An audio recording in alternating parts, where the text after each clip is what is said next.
Hi everyone and welcome back to my YouTube channel. As much as I love filming my vlogs, I often get this urge to film fashion videos and just these usual sit down videos where I get to talk about things that I like, talk about things that I bought, things that I preferred, things I didn't like, and just give you a little bit more informative content. It makes it easier for you guys when you're searching for things on my channel, not having to sift through a 50-minute vlog. So with that in mind, I am filming a video that I have wanted to do for a very, very long time. I am going to be comparing two of the most coveted bags I think that are available, and they're actually quite practical as well. I know it's not often I will talk about practical bags here on my channel, but I thought this would be useful because I have found so much use out of these bags, and I think a good comparison video is needed. So in this video, I am going to be telling you what is hot and what is not about the Chanel Deville small bag and also the Christian Dior book tote. Now, I think we should start off with the book tote because this was the actual first one that I purchased. I was so excited about this bag when I saw it. I absolutely loved it. I loved the style of it. I loved how it looked. Yes, it was expensive for a canvas tote, but the aesthetics of it went with everything that I loved about Dior at that moment. I literally could not get my hands on it. For love nor money, I could not get my hands on it. And then my gorgeous girl who used to work at Dior, she's now left sadly, sent me a little message to let me know that she had one in stock, and she held it for me, and I rushed down to London and I picked it up, and it was very, very exciting. I have used this bag a lot over the years, and I've also bought other items to kind of match it alongside it, but I've definitely mainly used it when I'm traveling because it sits perfectly on top of my suitcase. It's really quite sturdy, it's quite rigid, and it just seemed to work really well for travel. I would say that I haven't used it as much for a kind of practical tote bag, and I really hoped that I would have done. Now this has been listed as one of my favorite items, and I'd say still it is one of my favorite items, but I would definitely say that for a tote bag I don't get as much versatility from it as I would have hoped. The bag retails, I believe, for about £2,000. Let me just check that. The bag retails for £2,150 at the moment, which is a lot of money. It's a lot of money for a book tote and for a canvas tote and for one that I don't necessarily wear as much, but this was definitely one of those purchases that I did more of a design focus. I just loved the design, it really spoke to me, and I thought that I would get a lot of use out of it. This is the original size of the bag, this is the original oblique print as well, and I kind of thought that I'd got the bag that I needed. I thought that I had my tote, I was never ever really going to need another kind of tote bag because I'd use this, but I wasn't using it as much as I hoped. Some of the drawbacks that I find from it are that it has this singular handle and it's quite restrictive, especially for a bag that you can fill with lots of stuff. It's also quite a heavy bag on its own. For a bag that's made of canvas, it weighs a fair amount. It's not light. And once you put a lot of stuff in it, so if you think I could put a laptop in here, I would probably put a makeup bag, a jumper, maybe a change of shoes, it starts to get quite heavy. I would say that it's probably best carried in the nook of your arm or in your hand. When you start putting it up on your shoulder and it's quite thick and heavily packed, I find it quite inconvenient and quite uncomfortable, and it doesn't really stay up there that well. It's great if you don't put a lot of stuff in it, and if you don't plan to put a lot of stuff in it, then it's probably going to be fine. But I do find this quite restrictive. So that was when I found myself in Heathrow. I think it was Terminal 2 or Terminal 5. Whichever terminal has the big Chanel store. That one. I found myself in there. It was on the way to Courchevel with Laura Mercier, and I had a little bit of a Chanel haul, and I saw this bag in there, and I asked to see the larger size of this with the extra handle, and she said, would you like to see the small one? And I was like, oh, I didn't even know it came in a small size. And so she brought it out. I wanted it in the black because, again, with the color of this one, sometimes I find the navy a bit restrictive. I wanted something that was really gonna fit with my wardrobe, and I wear a huge amount of black.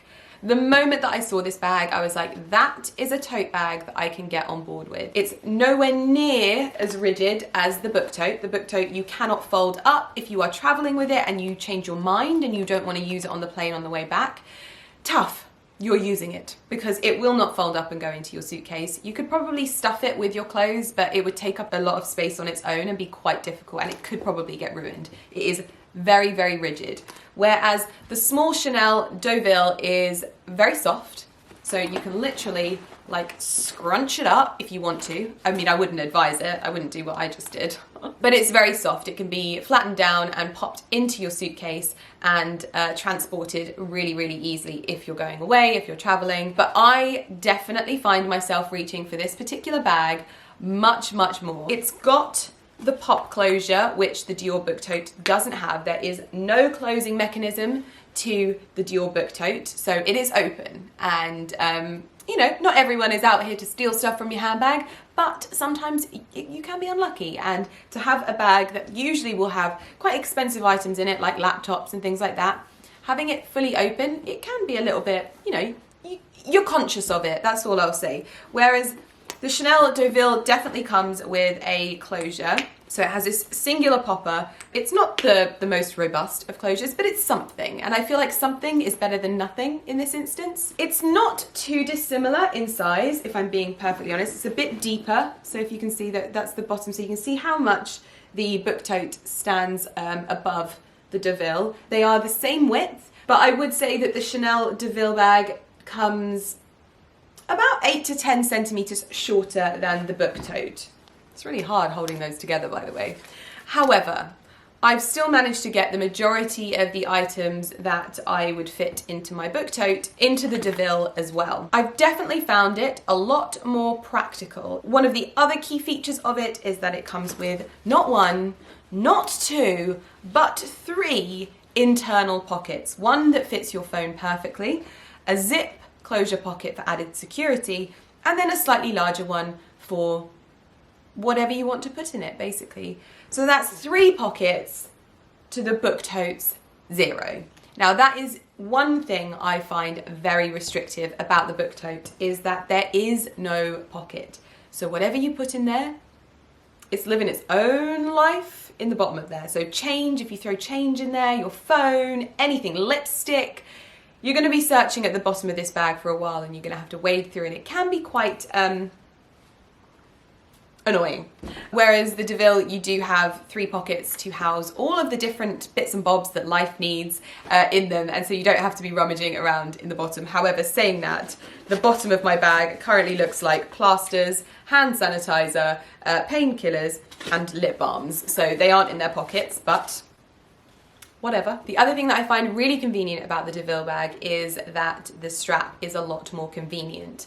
The book tote has very rigid handles. You're not doing anything other than this with them, whereas the straps on the Deville bag can be folded inside, and they're a lot easier to throw over your shoulder, especially when the bag is full, because you have all of this space down here. Personally, I also find the colour a lot easier. However, the book tote trumps where it doesn't have any hardware on it. So you're not restricted to golds or champagnes or mattes or silvers. The Deville has the champagne hardware, which is the most versatile of all of the hardware, so I will give it that. But it is much easier not having hardware with a bag like this, because you kind of just want it to go with any handbag that you're using. But I tend to pop it with all of my Chanel bags. It definitely complements it really nicely, and if I'm using a really small handbag but I fancy having something that's slightly bigger to carry around all of my work bits and bobs like diaries and laptops, I'll bring this along as well. Especially in today's environment as well. We have